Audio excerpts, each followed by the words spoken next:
You keep seeing it, again and again. What you want? What you almost had, but every time you reach for it, Allah pulls it away.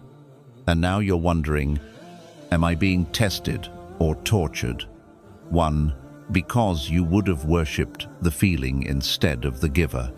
You thought it was just a desire, just a feeling, just something your heart longed for in the quiet, something harmless. But over time, it grew louder than your worship. It whispered to you during your prayers. It showed up in your sujood. It stood between your tears and your tawakkul. You weren't chasing it because it would please Allah. You were chasing it because it was the only thing that seemed to fill the space you no longer knew how to heal. And Allah saw that shift. He saw the way you started depending on it more than Him. He saw how you would wake up for it, but sleep through His remembrance. How your heart would rise with its presence and fall with its silence. You didn't mean for it to become an idol, but slowly it became the thing that decided your mood, your peace, your patience, your prayer. And when you raised your hands in dua, you weren't saying, Ya Allah, give me what you know is best.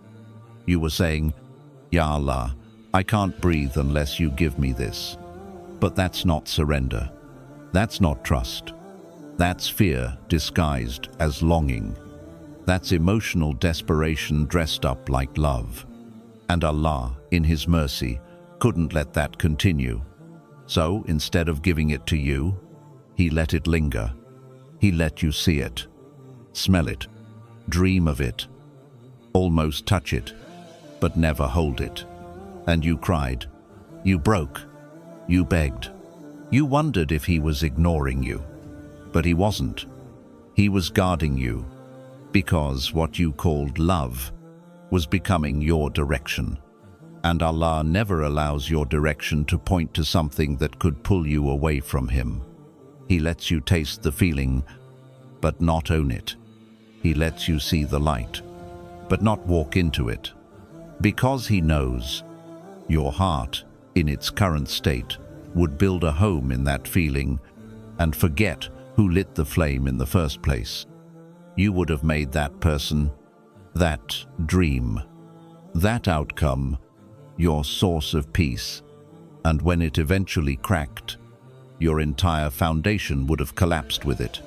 So He withheld it, not because He wanted you to suffer, but because He wanted you to be saved. You see, some things feel like love, but they pull you into slavery.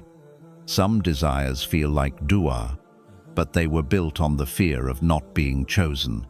And Allah does not honor fear. He frees you from it. That's what He's doing now. Through this delay, this ache, this haunting silence, He's not being cruel. He's being clear that you are not meant to love anything more than the one who wrote love. That you are not meant to chase something that becomes your only reason to smile. Because when your smile depends on something that doesn't last, you will always cry in the end.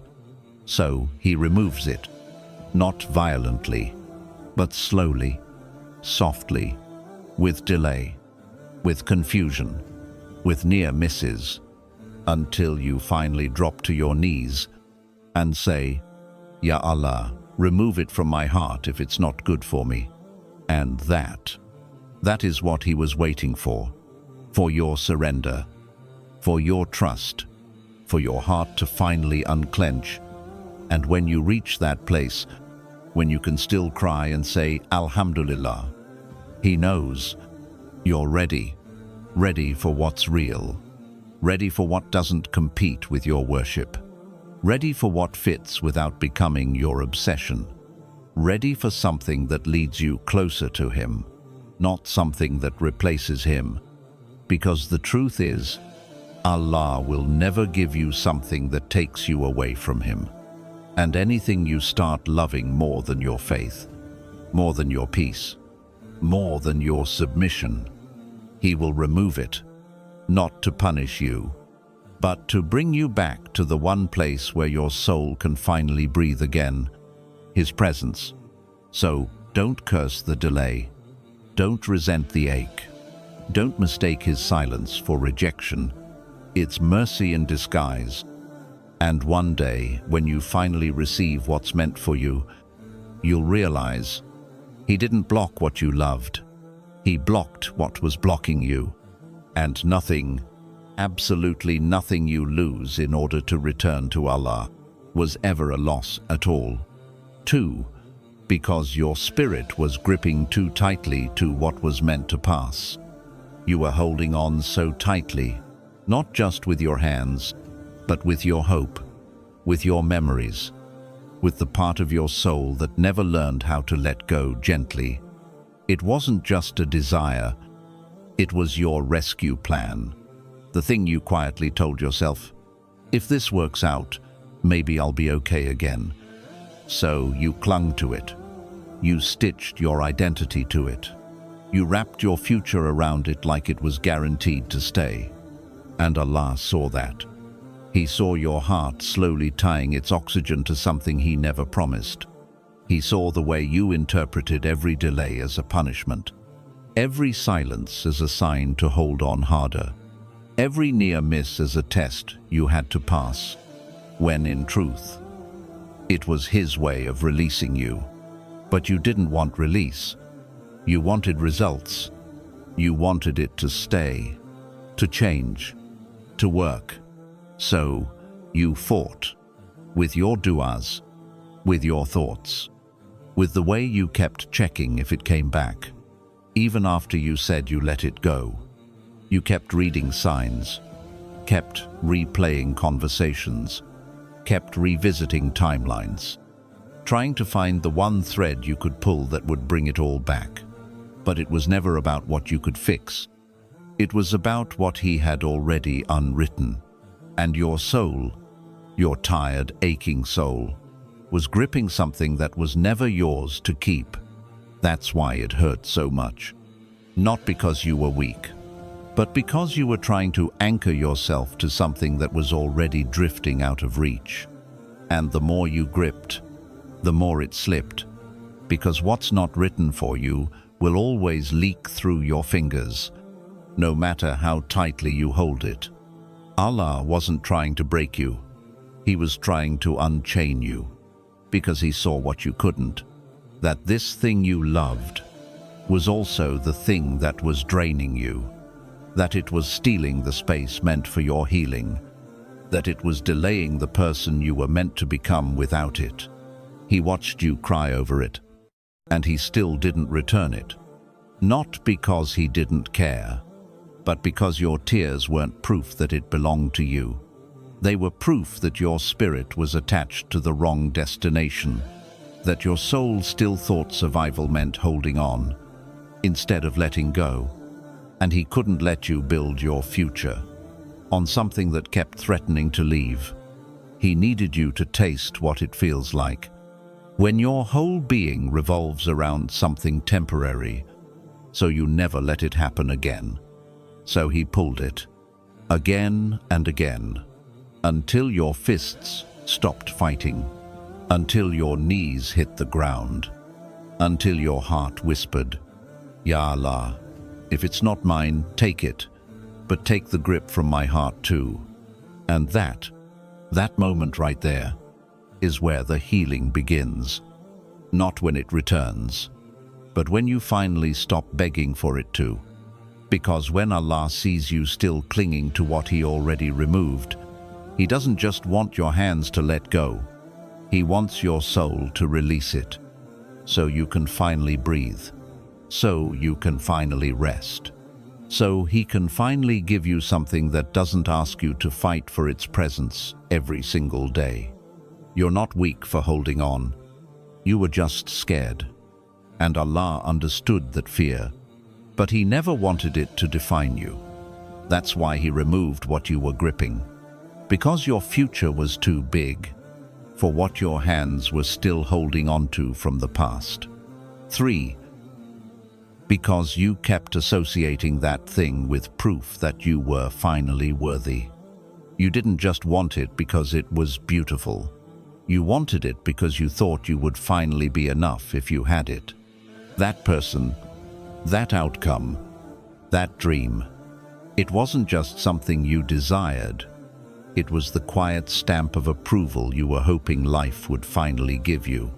You saw it as proof that you weren't invisible, that you were lovable, that something about you was finally seen.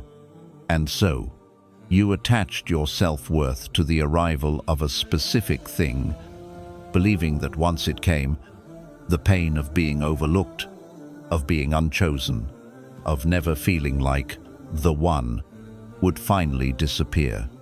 You whispered to yourself, maybe when it works this time I won't feel like a mistake anymore. And Allah, He heard that whisper. He saw the wounds that no one else saw. He saw the little you, the one who grew up believing they always had to achieve love instead of just receiving it.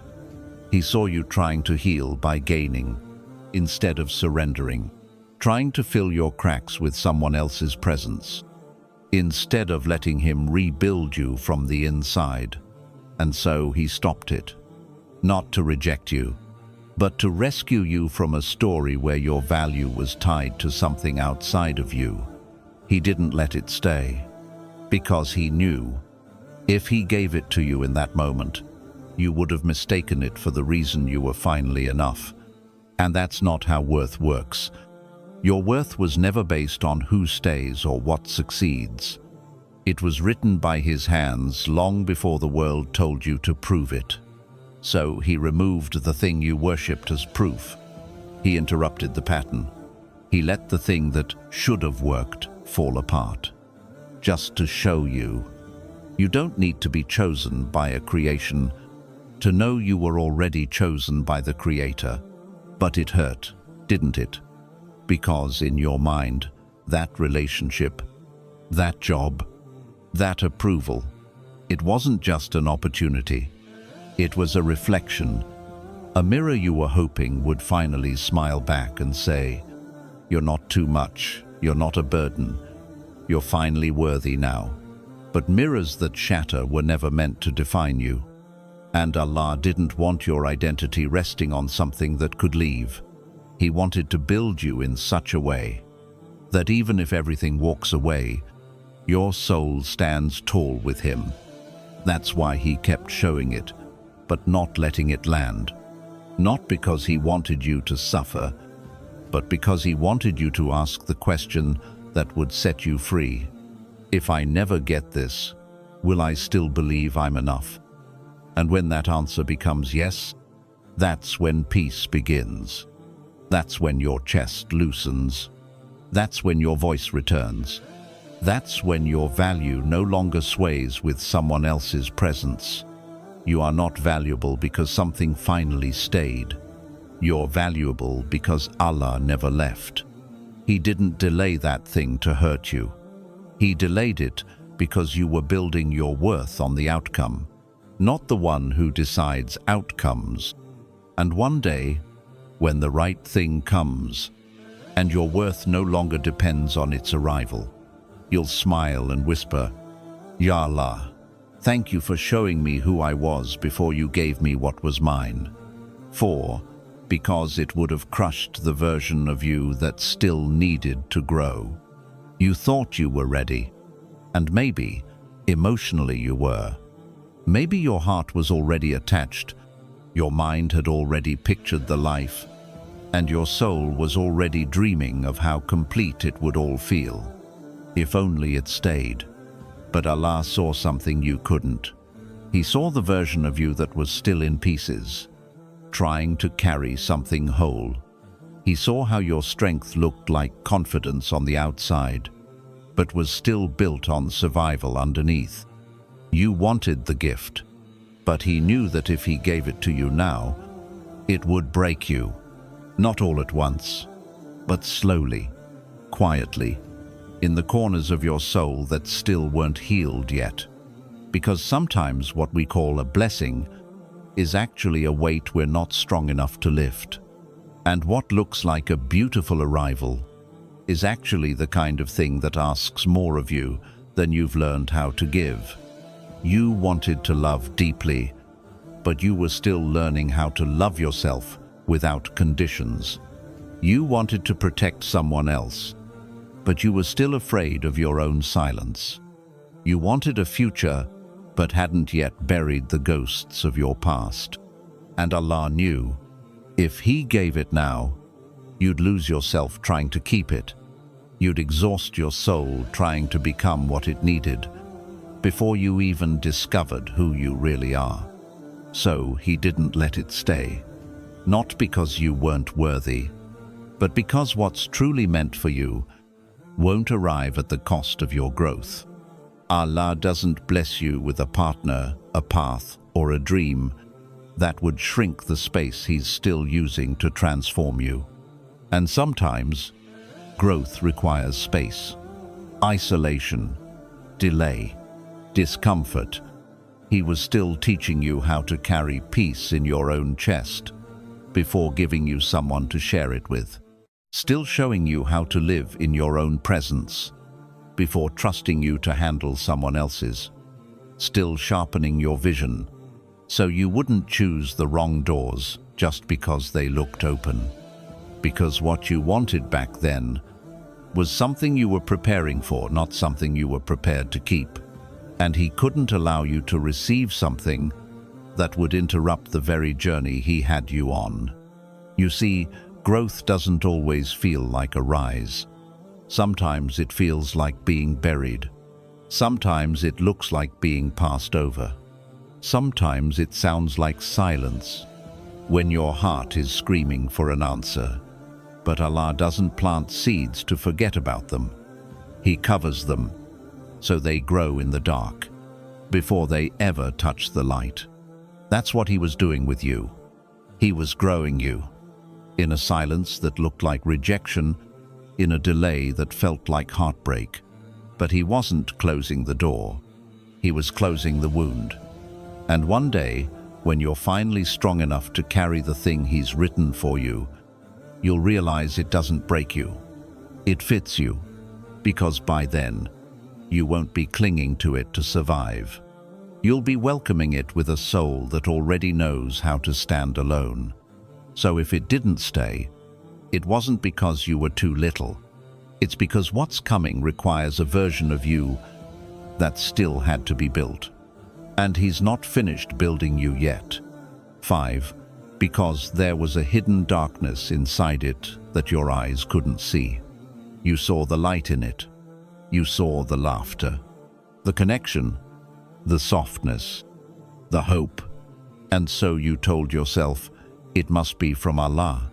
Look how peaceful it feels. But not all peace is from light. Sometimes what soothes you is the very thing that silently poisons you. And Allah, in His mercy, knew that you were looking with a heart that just wanted to feel safe, not with eyes trained to see truth beneath the surface. You were watching its beauty, but Allah was watching its depth. You were watching how it made you feel, but Allah was watching who it would make you become. You saw the highlight. He saw the heaviness it carried in silence. There were wounds behind the words, tests behind the timing, storms hiding behind that smile. And Allah knew you didn't have the capacity yet to hold what came with that blessing, because it wasn't just a blessing. It was a test wrapped in warmth, a storm dressed up as a soft breeze. And if He had given it to you, you would have walked right into it with open arms and no armor. You would have ignored the subtle signs, dismissed the way it disturbed your prayer, justified the way it pulled you away from your inner stillness, and convinced yourself that you could handle it, even as your soul started to bleed slowly. Allah didn't just remove it because it was bad. He removed it because you were too good to be destroyed by it. You had too much light to be dimmed in its shadow, too much future to be stuck in something that only looked right for now. And even if it didn't feel toxic, even if it didn't scream danger, even if it gave you butterflies, Allah knew that butterflies don't last in rooms without air. He saw the suffocation you hadn't met yet, the anxiety you would have carried later, the emotional cost you hadn't calculated, the parts of you that would have been sacrificed slowly just to keep something that was never breathing in the first place. So he removed it, not because you weren't worthy of love, but because he didn't want you to fall in love with something that would have darkened you from the inside out. You were seeing with your longing. He was seeing with his knowledge. And sometimes what you think is light is just well-decorated darkness. Sometimes what looks pure is still carrying shadows from places you can't yet understand. He protected you from what your heart couldn't diagnose, because if he gave it to you, you would have tried to fix it and broken yourself in the process. You're still crying over it now, still wondering why something that felt so close slipped so far. But Allah doesn't slip things out of your hands. He rescues your hands before they pick up something too heavy for your soul. And one day, when you're stronger, you'll look back and whisper through grateful tears, "Ya Allah, you saved me from something I didn't even know I needed saving from." Because true danger isn't always loud. Sometimes it smiles. Sometimes it says all the right things. Sometimes it feels like the dream, until Allah blocks it and calls it what it really was, a detour that would have delayed your destiny. So trust the loss. Not every closed door was slammed shut. Some were sealed in mercy, so the darkness behind it never touched the light you were still becoming. 6. Because your relationship with that dream was beginning to compete with your submission. You didn't stop believing in Allah. You were still praying, still whispering His name, still making dua, sometimes with trembling lips and tearful eyes. But something shifted. Your relationship with that dream started speaking louder than your relationship with your Lord. You began organizing your worship around your desire, not your desire around your worship. Fajr became heavy because your nights were full of thoughts about them. Dhikr became dull because your heart was beating louder for a future that hadn't arrived. You still turned to Allah, but not for closeness, for permission, for a yes, for an outcome. You weren't seeking nearness. You were seeking a stamp of approval on the thing you couldn't let go. And He saw that.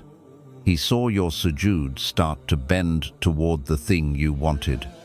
He saw your peace becoming conditional. He saw how you started to measure His love by whether or not He gave you that. And He knew, if He gave it to you now, you wouldn't just fall in love with the gift. You'd start to lose the giver, because your submission, your quiet surrender, was starting to shrink. It was becoming second place, not in your words, but in your internal world, where that dream was beginning to compete with His authority over your heart. And Allah doesn't allow rivals, not even beautiful ones, not even ones you cry for. So He withheld it, not to hurt you, but to reset you, because the most dangerous kind of distraction is the one you still think is sacred, the one that wears a halal face, but hijacks your soul from within. He saw the way your peace began to depend on signs, not on surrender. He saw you begging for clarity, but not for contentment. He saw you waiting for a message, but not for His mercy. So He stopped you, right there, before your prayers became ultimatums, before your faith started bargaining, before you forgot what it meant to say, "Even if I never receive it, Ya Allah, you are enough for me," because He loves you, and He refuses to let your religion become conditional. He refuses to let your heart only beat for Him when your plans are unfolding. He wants to be your peace, not just your provider, He wants your prostration to be real, not transactional. He wants your tears to fall because you trust him, not just because you want something from him. That's why he showed you what you wanted, but didn't place it in your hands. Not yet, because he wanted your hands to rise in dua again, not from desperation, but from devotion. And that can't happen when the dream has taken his place in your heart. So he distanced it. He delayed it. He removed it, until you could finally hear yourself say, "Even without it, I'm still yours." And when your heart returns to that place, when your dream no longer interrupts your worship, you may find that what's written for you still comes, but this time it bows with you, instead of competing against your sujood. Because no matter how beautiful a dream is, if it ever begins to pull you away from the one who wrote it, it's not a dream anymore. It's a test. And sometimes the greatest success is not achieving it, but walking away from it with your faith intact. 7. Because he wanted you to learn what it meant to love without needing to own. You didn't love it casually. It wasn't something you could just forget, walk away from, or silence with distractions. It stayed in your thoughts when no one was looking. It stayed in your chest when you tried to pray. It showed up in dreams you didn't invite, and in du'as you whispered without even moving your lips. You loved it deeply, but you also loved it tightly, like something you had to hold to prove it was real, like something that had to be yours, to be true. But Allah, He sees what you don't say out loud. He reads your attachment between every beat of your heart, and He knew something your soul hadn't yet learned. That real love doesn't always end in ownership. That not everything you love was meant to stay in your hands. Some loves are written to awaken you, to soften you, to teach you what your soul is capable of feeling. And then they're written to leave. And it's not cruelty. It's divine education. You see, you were taught by the world that if it doesn't last, it wasn't real. That if someone walks away, the love must have been an illusion. That if a dream slips through your fingers, it must not have been written for you. But Allah doesn't measure love by duration. He measures it by what it builds inside you, by how it reshaped your heart, by how it brought you to your knees, not in loss, but in longing for Him. And you needed to learn that, to feel something deeply and still survive it when it didn't belong to you, because your soul had a habit of believing that love equals possession, that something only has value if it ends in permanence. That love only matters if it becomes yours in the end. So Allah brought you a feeling that was real, but not meant to stay. And then He let you carry it alone, not to break you, but to train you, to teach you how to love without chasing, how to care without clinging, how to feel deeply without demanding something in return. Because if He didn't teach you that, you would have spent your life calling loss a failure, instead of calling it a lesson. Sometimes Allah lets you love something that isn't yours, so your heart learns how to surrender, not how to control. He wanted you to feel that ache, the ache of holding something in your chest that you'll never hold in your hands, because that's where the purification begins. That's where the ego breaks. That's where love becomes worship, not obsession. You weren't being punished. You were being refined. You were being taught that you are capable of real, honest, powerful love. But that kind of love is safest when it's returned to the one who gave you the capacity to feel it. And when you do, when you stop chasing what won't stay, when you stop needing to own what you love, that's when your heart matures. That's when your soul becomes ready, Not to beg, not to plead, but to walk away with dignity, with peace, with a silent prayer that says, Ya Allah, if I was allowed to feel it, that's enough. I return it to you now. Protect me from needing what was never mine. That's growth. That's submission. That's love that doesn't trap your soul, it sets it free. So no, it wasn't meaningless. It wasn't wasted. You didn't imagine it. You just experienced something your spirit had to pass through, on its way back to the one who never leaves. Because what's yours, you won't need to hold so tightly. It will stay, without the begging, without the fear, without the constant battle to prove it's real. And you'll know, this is love that came with peace, not possession. 8. Because the real gift is coming with a peace that this could never carry. You wanted it to work, not just because it looked beautiful, but because you were tired. Tired of almosts. Tired of silence. Tired of being strong for too long. So when it showed up, even if it wasn't perfect, even if parts of it made you question your peace, you still told yourself, this might be it. This might be what I've been asking for. And your heart softened. You started rearranging your life around the possibility that it might stay. Even when your soul felt unsure. Even when your sleep became restless. Even when your prayer felt distracted. You still held on. Not because it gave you peace, but because you didn't want to lose the chance at relief. But Allah, He doesn't just give you what looks right. He gives you what feels right deep inside your soul long after the moment has passed. And that thing you wanted, that person, that dream, that situation, it had movement, it had intensity, but it never truly gave you peace. It gave you emotion, but not ease. It gave you butterflies, but not sukoon. And Allah, in His mercy, saw that. He saw the way your soul was trying to force a future with something that wasn't written with serenity. He saw how your heart was romanticizing the chaos. Because you were desperate for resolution, so He pulled it away.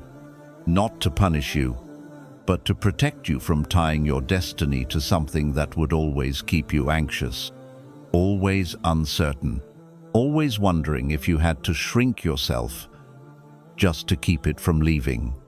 Because real qadr doesn't drain you to prove itself. It fits, like a key to a lock you forgot existed. It brings a softness, not confusion. It brings direction, not obsession. It doesn't knock you over with noise. It covers you in a silence that finally feels safe. And that is what's coming. You see, the thing you're crying over now, the one you thought would complete you, was only written to prepare you. It taught you how deeply you could feel. It revealed the cracks you still needed to heal. It exposed the parts of you still starving for validation. It showed you where your hope still depended on people, where your trust still had conditions, where your love still came with fear. But it was never the gift, because the real gift doesn't require you to beg God to hold it together. The real gift brings a stillness to your chest, even before it arrives. It's written with divine timing, carried by angels, and sealed with peace that doesn't leave the moment it gets tested. And when it comes, you'll feel it, not in a loud, dramatic moment, but in the way your soul finally exhales. You won't need to chase it, or question it, or wonder if you're enough to deserve it, because it won't come to complete you. It'll arrive when you've already become whole. That's why Allah withheld what you thought was the one, because it came with a weight that would have slowly crushed the version of you He's still creating. And when He finally gives, you won't have to ask, "Is this mine?" Your heart will know, not by how much it excites you, but by how gently it fits inside your life, without shaking the foundation He rebuilt in your silence.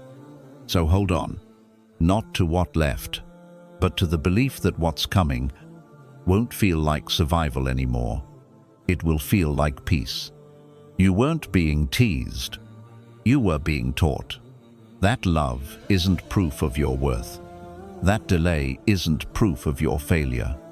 And that, just because your hands are empty, doesn't mean your soul is forgotten. Allah didn't show it to you again and again to hurt you. He showed it to unhook you from what would have broken you quietly, to free you from chasing what was never built to stay, to prepare you for something that will feel like peace, not survival. So, breathe, rest your heart, and whisper back to the silence, Ya Allah, I trust what you're doing behind what you're withholding, because one day, what arrives will carry a peace so soft, you'll finally understand why everything else had to disappear first.